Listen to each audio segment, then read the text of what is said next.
오늘 이 밤 우리에게 주시는 하나님의 말씀은 구약성경 전도서 2장 1절로 11절까지의 말씀입니다. 구약성경 전도서 2장 1절로 11절까지의 말씀.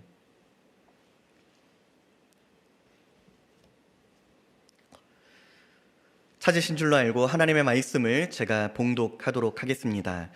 전도서 2장 1절로 11절의 말씀입니다. 나는 내 마음에 이르기를 자네가 시험 삼아 너를 즐겁게 하리니 너는 낙을 누리라 하였으나 보라 이것도 헛되도다. 내가 웃음에 관하여 말하여 이르기를 그것은 미친 것이라 하였고 희락에 대하여 이르기를 이것이 무슨 소용이 있는가 하였노라. 내가 내 마음으로 깊이 생각하기를 내가 어떻게 하여야 내 마음을 지혜로 다스리면서 술로 내 육신을 즐겁게 할까? 또 내가 어떻게 하여야 천하의 인생들이 그들의 인생을 살아가는 동안 어떤 것이 선한 일인지를 알아볼 때까지 내 어리석음을 꼭 붙잡아 둘까 하여 나의 사업을 크게 하였노라. 내가 나를 위하여 집들을 짓고 포도원을 일구며 여러 동산과 과원을 만들고 그 가운데에 각종 과목을 심었으며 나를 위하여 수목을 기르는 삼림에 물을 주기 위하여 못들을 팠으며 남녀 노비들을 사기도 하였고 나를 위하여 집에서 종들을 낳기도 하였으며 나보다 먼저 예루살렘에 있던 모든 자들보다도 내가 소와 양떼의 소유를 더 많이 가졌으며 은금과 왕들이 소유한 보배와 여러 지방의 보배를 나를 위하여 쌓고 또 노래하는 남녀들과 인생들이 기뻐하는 처첩들을 많이 두었노라. 내가 이같이 창성하여 나보다 먼저 예루살렘에 있던 모든 자들보다 더 창성하니 내 지혜도 내게 여전하도다. 무엇이든지 내 눈이 원하는 것을 내가 금하지 아니하며 무엇이든지 내 마음이 즐거워하는 것을 내가 막지 아니하였으니 이는 나의 모든 수고를 내 마음이 기뻐하였음이라. 이것이 나의 모든 수고로 말미암아 얻은 몫이로다. 그 후에 내가 생각해 본즉 내 손으로 한 모든 일과 내가 수고한 모든 것이 다 헛되어 바람을 잡는 것이며 해 아래에서 무익한 것이로다. 아멘. 할렐루야. 오늘도 이 밤에 함께 하시는 성도님들에게 하나님의 크신 은혜와 평강이 충만하기를 주님의 이름으로 축복합니다. 참 우리 주변을 보면요, 많은 분들이 열심히 살아갑니다. 성실하게 살아가죠. 최선을 다합니다. 세상 공부가 되었든 직장이나 사업이 되었든 모두가 각자 나름대로 열심히 최선의 경주를 다하며 각자의 오늘을 살아가고 있습니다. 저의 주변에도 제가 볼 때에 참 도전이 될 정도로 성실하고 열심히 살아가는 친구들이 있습니다. 이른 시간에 남들보다 일찍 회사로 나가 저녁 늦게까지 부지런히 수고하는 친구들이 있습니다. 그런데 이처럼 열심히 일하고 오늘을 최선을 다하며 살아가는 친구들에게 오히려 제가 종종 핀잔을 드릴 때가 있어요.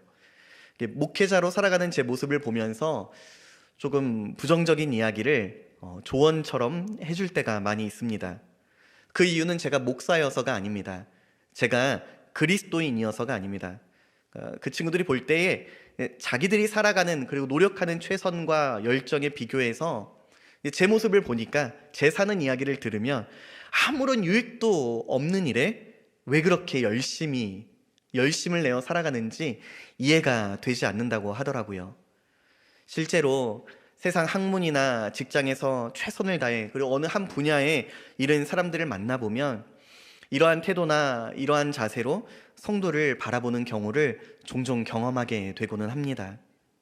나는 장차 성취할 꿈을 위해 이렇게 열심히 공부하면서 온 밤을 지새우고 있고 나는 이렇게 세상의 명예나 이런 것들을 위해서 추구하며 살아가고 있는데 너는 어찌 그리 한가로이 시간을 보내고 있느냐고 말합니다. 사회에서 인정받고 가족과 행복한 삶을 살아가기 위해 열심히 물질을 모으고 성실하게 사는 것만큼 중요한 것이 어디 있느냐 이렇게 물어보기도 합니다. 살면서 너는 왜 이렇게 중요한 일들에 관심 없는 척 살아가냐? 왜 예배가 더 중요하다라고 그렇게 형식적으로 많이 하고 반문하기도 합니다.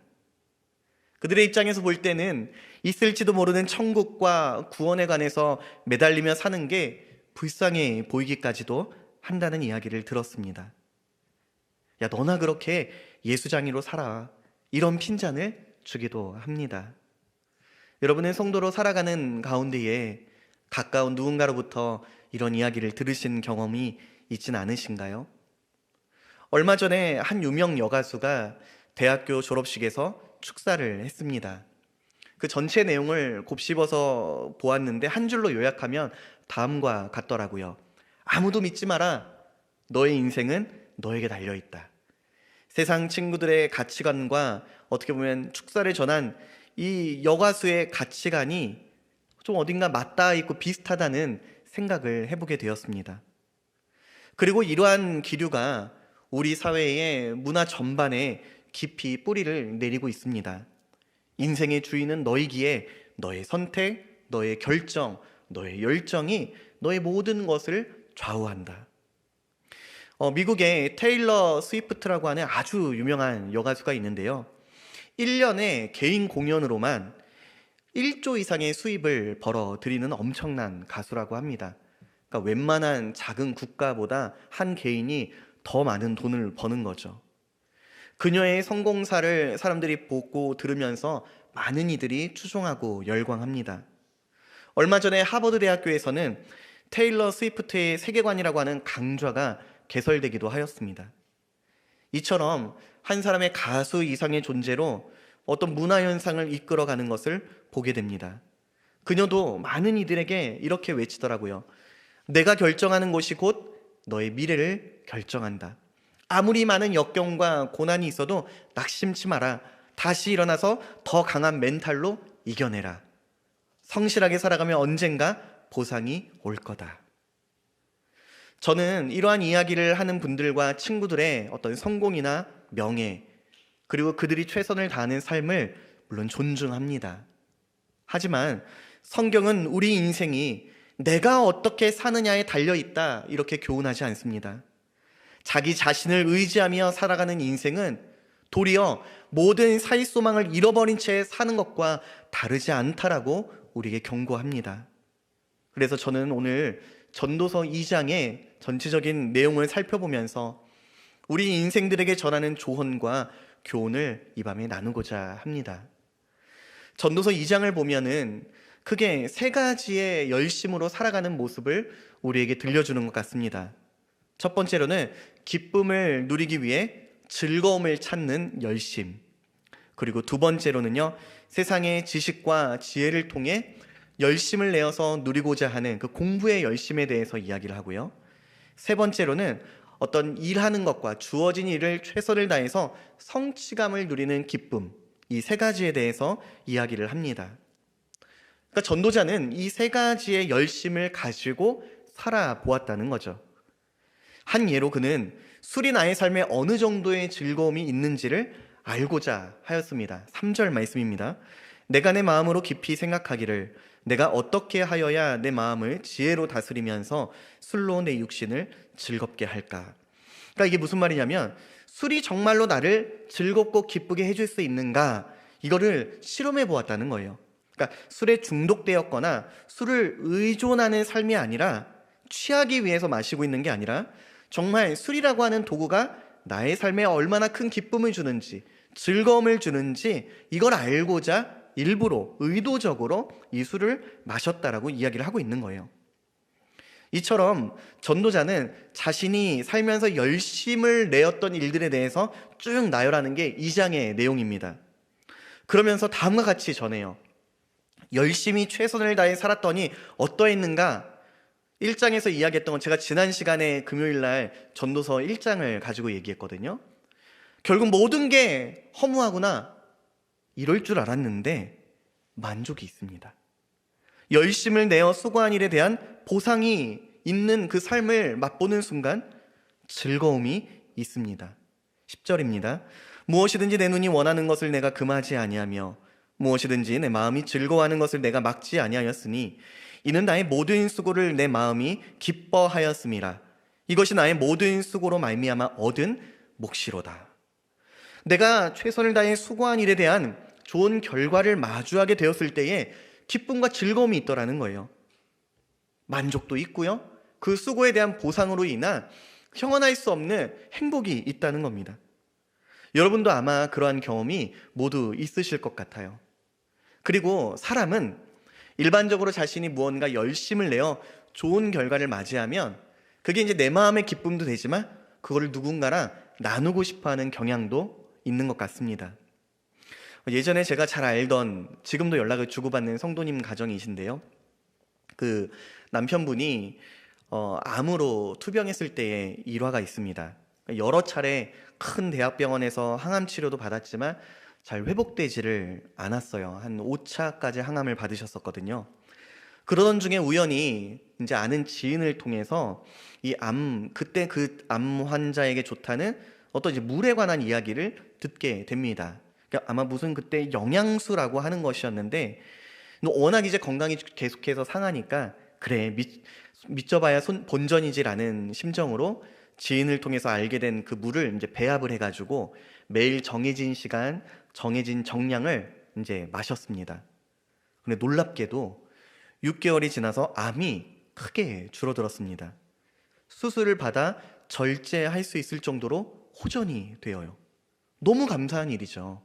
그런데 이후에 문제가 생깁니다. 이 성도님이 이제 다른 성도님들을 만나기만 하면 자신이 마시는 이제 물 이야기를 하는 겁니다. 그러니까 이야기로 끝나는 정도가 아니라 이 물을 당신도 꼭 마셔야 한다고 설파를 하는 거죠. 교회 안에 저에겐 이렇게까지 얘기를 하셨어요. 암 환자 있으면 목사님 저랑 연결해 주세요. 제가 마셨던 이 물만 마시면 그분도 나을 수 있어요. 물 전도사가 된 거죠. 한 번은 같은 구역에 속한 성도님의 이제 병문안을 가게 되었는데, 옆에서 1시간을 넘게 당신이 경험했던 그 물을 드셔서 나았던 이 효과를 이야기해 주시느라 제가 말씀도 제대로 전하기가 어려웠던, 신방을 제대로 하기가 어려웠던 그런 경험이 있습니다.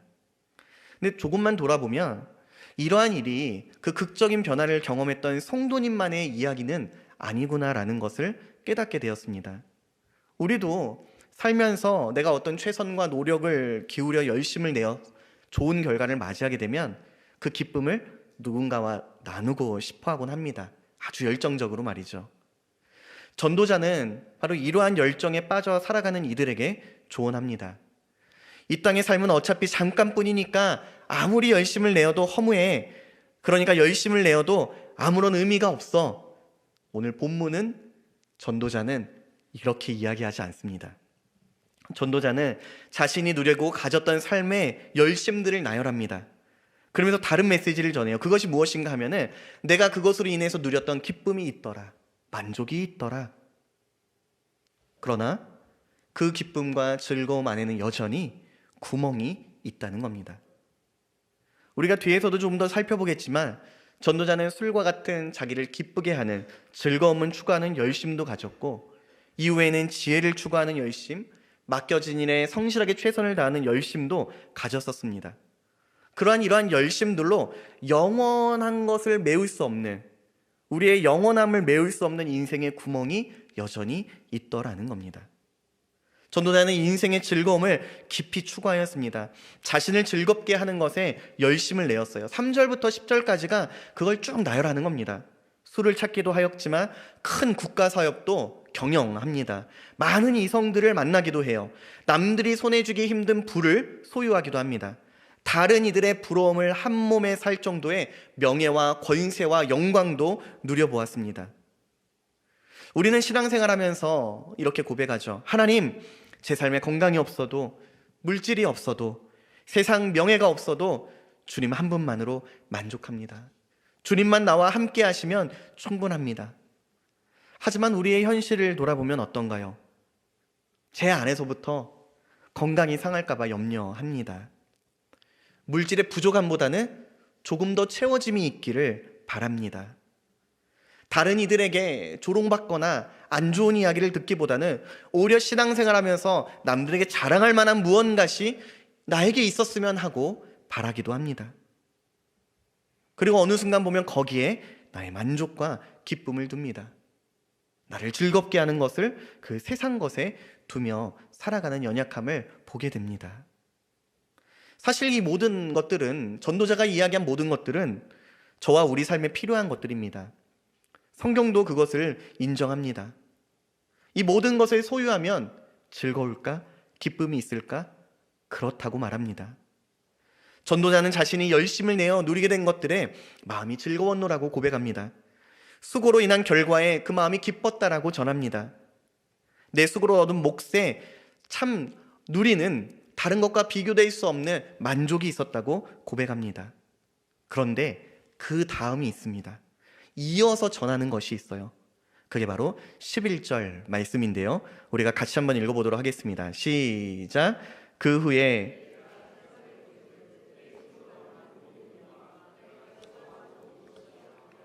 바람을 잡는 것이며 해 아래에서 무익한 것이로다. 아멘. 그가 무엇을 말하고 있나요? 내가 열심을 내어 무언가 성취했을 때 기쁨이 있었습니다. 즐거움이 있었습니다. 그 모든 것을 누릴 때 참으로 만족도 있었습니다. 그런데 그 만족과 기쁨과 즐거움이 그때뿐이더라고요. 너무나 잠시뿐입니다. 이것을 이야기하는 거예요. 그것이 다 지나가고 난 뒤에는 마치 손에 잡을 수 없는 바람이 잠깐 나한테 있었던 것 같지만 지나가 버린 것만 같은 허무함에 곧바로 빠져버렸다라고 그는 이야기합니다. 이것이 오늘 전도자가 우리에게 전하는 인생의 구멍이라는 거죠. 나의 열심들로 인해 누리는 즐거움과 기쁨과 만족은 그때뿐이더라는 거예요. 왜 그럴까? 내가 지금 누리는 만족과 즐거움보다 여전히 내 안에 품고 있는 욕망이 더 크기 때문입니다. 사회초년생 때부터 착실하게 돈을 모으고 있는 이에게 당신이 지금 가진 것에 만족하시고 충분하신가요? 라고 물어보면 아마 그렇지 못하다고 말할 겁니다. 저는 1억을 모았지만 아직 조금은 부족하네요. 우리 부모님도 좀 더 제가 모시고 살 수 있는 넓은 집이 있으면 만족할 것 같아요. 그러면 그러한 삶을 살아가는 이를 찾아가서 이야기하면 어떨까요? 아니요, 저는 아직은 조금 부족한 것 같아요.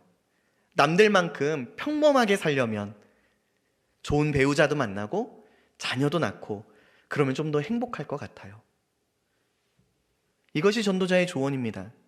내가 지금 찾는 세상 즐거움들이 있을 때 내 영혼의 구멍이 메꿔질까? 메워지지 않더라는 거예요. 즐거움과 기쁨을 누리기는 하지만 온전한 충족됨을 누리지는 못합니다. 그렇게 결국에는 허무할 뿐이더라는 거죠. 즐거움으로 인한 것이 메꿔지지 않는 구멍이 있다는 것을 깨달은 이 전도자는 이제는 무엇을 추구하냐면 지식과 지혜를 추구하기 시작합니다. 13절입니다. 내가 보니 지혜가 우매보다 뛰어남이 빛이 어둠보다 뛰어남 같도다. 아, 그렇구나. 물질보다, 세상 즐거움보다 지식과 지혜가 있어야 되는구나. 전도자는 즐거움 다음으로 이 지식과 지혜를 추구합니다. 그런데 이 지혜와 지식을 가지고 있었음에도 불구하고 그는 결국 14절과 같이 고백합니다. 지혜자는 그의 눈이 그의 머릿속에 있고 우매자는 어둠 속에 다니지만 그들 모두가 당하는 일이 모두 같으리라는 것을 나도 깨달아 알았도다. 여기서 당하는 일이 모두 같다는 것이 무엇을 의미하냐면요, 인생이 딱 정해진 우리의 지식과 지혜로 다 이해할 수 있는 원인과 결과로 진행되어지지 않더라는 거예요. 도무지 다 헤아릴 수 없는, 깨달을 수 없는, 원인을 알 수 없는 일들이 우리 삶에서 벌어지더라는 겁니다. 아무리 지혜가 있어도 우연히 발생하는 것 같은 일을 대비하거나 알아차리지 못한다는 거죠. 무지한 사람은 일찍 죽고 현명한 사람은 늦게 죽습니까? 그렇지 않죠. 그렇지 않습니다. 저부터도 오늘 예배 이후에 단 5분 뒤의 삶도 우리는 확신 있게 이야기할 수가 없습니다. 우리 인생의 현실이 이렇다 보니 오히려 노력하고 최선을 다해 지식을 쌓은 사람들일수록, 지혜 있다 여기는 사람들일수록 내가 도무지 해결할 수 없는 고통이나 고난을 마주하게 되면 분노합니다. 내가 얼마나 열심히 살았는데, 내가 얼마나 성실하게 살아왔는데, 내가 여기까지 오기까지 얼마나 노력했는데, 그런 내가 이제 죽는다고? 그런 내가 이런 문제 앞에서 해결할 방법이 없다고? 이건 너무 불공평한 거 아니야? 억울함과 분노가 그 속에서부터 끓어오릅니다. 스스로를 남보다 탁월하다고 여기고 성실하다고 여겼던 사람은 스스로를 지혜롭다 여깁니다. 그리고 그럴수록 자신의 삶에 통제할 수 없는 그런 고난이나 고통이 생기면 받아들이기를 거부하고 분노하고 미움이 올라옵니다. 프랑스의 장 자크 루소라고 하는 이미 세상을 떠난 아주 유명한 철학자가 있는데요, 그는 당대뿐만 아니라 후래에도 매우 탁월한 작가, 철학가, 사상가로 이름을 남긴 사람입니다. 그는 스스로도 자기 자신을 매우 뛰어난 사람이라고 여겼어요. 이런 유명한 사람이 어느 날 요도하열이라고 하는 질병을 앓게 돼서 죽을 날을 기다리게 됩니다. 투병 중에 그가 남긴 기록이 다음과 같더라고요. 난 이 세상에서 가장 불행한 사람이다.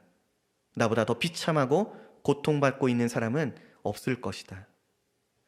스스로를 지혜롭다 여길수록 자신이 가진 지혜로 해결할 수 없는 삶의 구멍이 생기면 자기 비하와 연민에 빠집니다.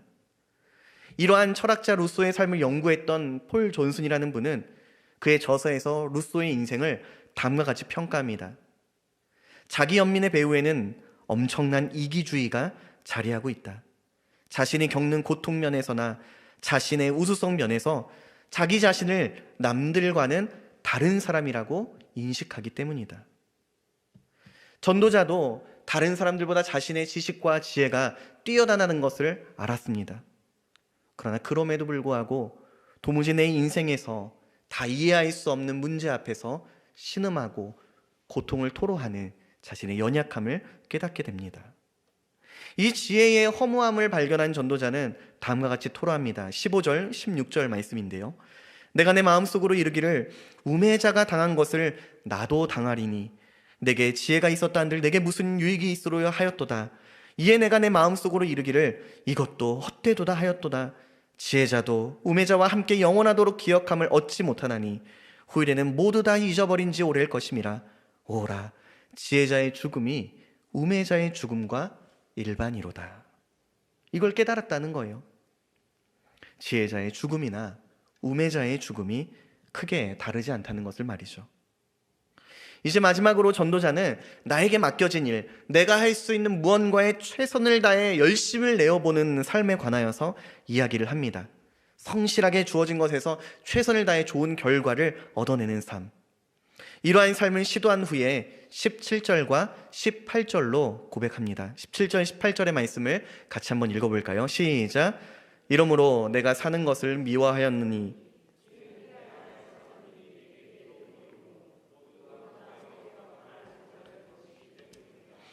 내가 해 아래에서 내가 한 모든 수고를 미워하였노니 이는 내 뒤를 이를 이에게 남겨주게 됨이라. 아멘. 열심히 일을 했어요. 최선을 다해서 수고하였습니다. 근데 지나고 나니까 오히려 내가 쌓은 그 모든 것이 내 것이 아니라 오히려 내가 남겨두고 떠나는 이들의 것이 되더라는 겁니다. 그로 인해서 미워하는 마음이 일어나고 내가 왜 그렇게 살았을까라는 허무함에 빠지더라는 거죠. 여러분, 전도자는 의미 없는 일들을 한 것이 아니었습니다. 유익한 일을 했어요. 성취도 이루었어요. 하지만 그로 인한 결국이 22절이었다라고 고백합니다. 사람이 해 아래에서 행하는 모든 수고와 마음에 애쓰는 것이 무슨 소득이 있으랴. 해 아래서 하는 모든 시도들을 돌아보고 나니까 결국에는 도무지 그 영혼에 메꿀 수 없는 구멍이 채워지지 않더라는 거죠. 사람들은 이 막을 수 없는 구멍을 만나게 될 때, 발견하게 될 때 낙심하게 됩니다. 좌절하고 말죠. 전도자는 오늘 우리에게 이것을 교훈합니다. 인생의 덧없음과 허무함을 벗어나는 길은 또 다른 새로움을 찾는 것에 있지 않다라는 것을 우리에게 이야기합니다. 우리를 즐겁게 하고 우리를 기쁘게 하는 세상의 것에 해답이 없다는 것을 조언합니다. 왜냐하면 그 모든 것들은 영원하지 못하고 잠시뿐인 쾌락과 즐거움과 만족을 주기 때문입니다. 성경이 그런 우리 인생 가운데 전하여주는 답은 오직 하나입니다. 허무할 것밖에 없는 우리 인생 가운데에 날마다 새 일을 행하시는 창조주 하나님이 먼저 찾아오시는 것, 바로 여기에 우리의 삶에 답이 있습니다. 새로움 자체이신 하나님께서 당신이 말씀으로 지으신 시간과 공간을 뚫고 오셔서 우리 가운데 영원한 장막을 치는 것 외에는 답이 없습니다. 그리고 우리를 위해 그 일을 행하신 분이 예수 그리스도이십니다. 우리는 예수님 안에 거할 때 영원한 나라를 준비하는 삶을 살아간다는 기쁨과 확신을 누리게 됩니다. 그리고 그때서야 비로소 우리는 모든 허무한 것들에서 벗어나 참된 기쁨과 온전한 만족을 누리기 시작합니다. 예수 그리스도를 믿는 믿음 안에서 시 공간을 초월한 영원의 삶을 그분과 함께 살아가는 인생이라는 것을 깨닫게 될 때 참된 평안과 만족이 있습니다. 고린도후서 1장 8절과 9절 말씀을 같이 읽도록 하겠습니다. 시작. 힘에 겹도록 심한 고난을 당하여 사형 선고 받은 줄 알았으니 이는 우리로 자기를 의지하지 말고 오직 죽은 자를 다시 살리시는 하나님만 의지하게 하심이라. 아멘. 사랑하는 성도 여러분, 오히려 우리의 현실이 세상의 가치관과 기준으로 볼 때 모든 소망이 다 끊어진 것만 같은 절망 속에서도 성도가 낙심치 않을 수 있는 이유가 바로 여기에 있습니다. 여러분 오늘을 살아가면서 무엇을 바라보고 어디에 마음을 두고 계셨나요?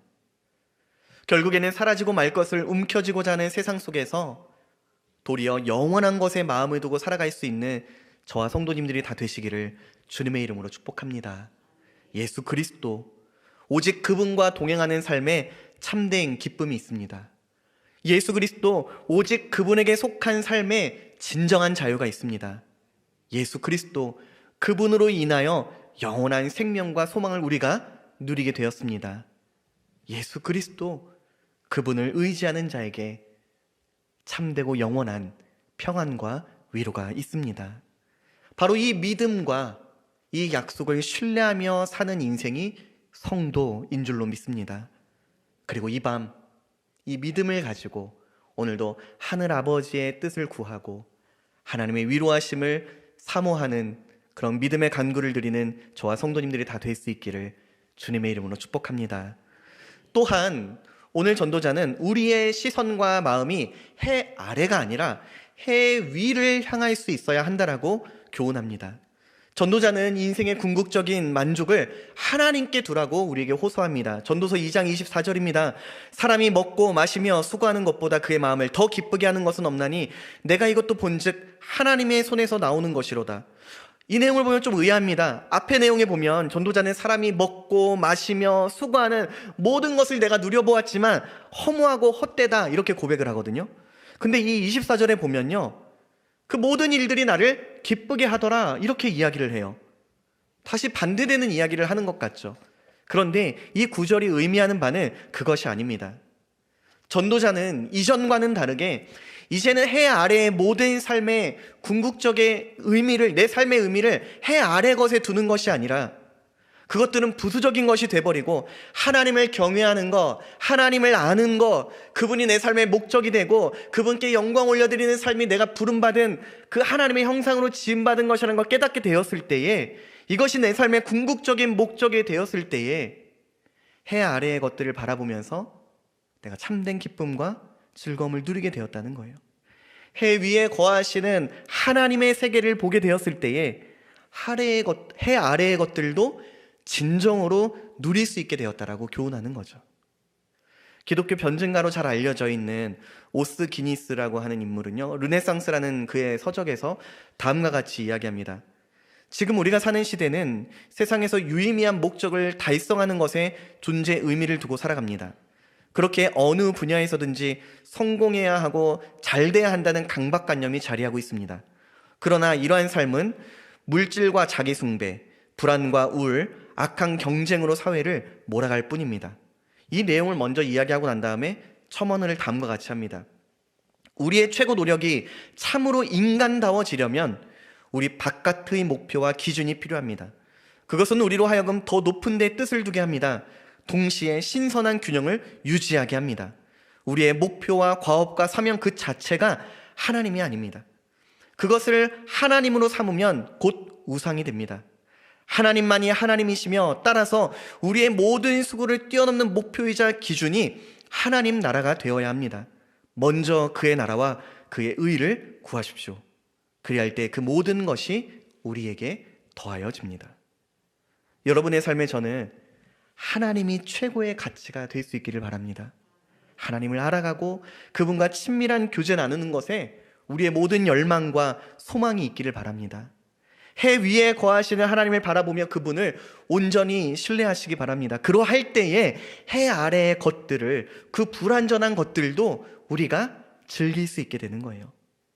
여러분, 누가 우리의 인생을 시작하셨고 누가 우리의 인생을 이끌고 가고 계시며 누가 우리 인생의 마침표를 찍으시나요? 우리와 세상의 시작을 하나님께서 시작하셨고 완성하십니다. 처음에 모든 것이 완벽했지만 인간이 하나님을 떠나는 순간 비참함만이 남았죠. 허무함만이 남았습니다. 그런데 여기서 끝내지 않으셨어요. 하나님께서 택하신 인생들을요, 저와 여러분들을 비참함으로 끝내게 두지 않으셨습니다. 모든 책무를 대신 지시고 당신의 계획과 작정과 약속을 신실하게 이루십니다. 요한복음 19장 30절에 주님의 말씀입니다. 예수께서 다 이루었다 하시고 머리를 숙이니 영혼이 떠나가시니라. 우리 주님이 비참함으로 끝날 수밖에 없는 우리 인생을 거룩과 구원의 마침표를 찍게 하셨습니다. 우리 예수님께서 십자가에서 그 일을 이미 다 이루셨어요. 우리는 이미 확증을 받은 자들입니다. 법정 선언을 받은 인생들입니다.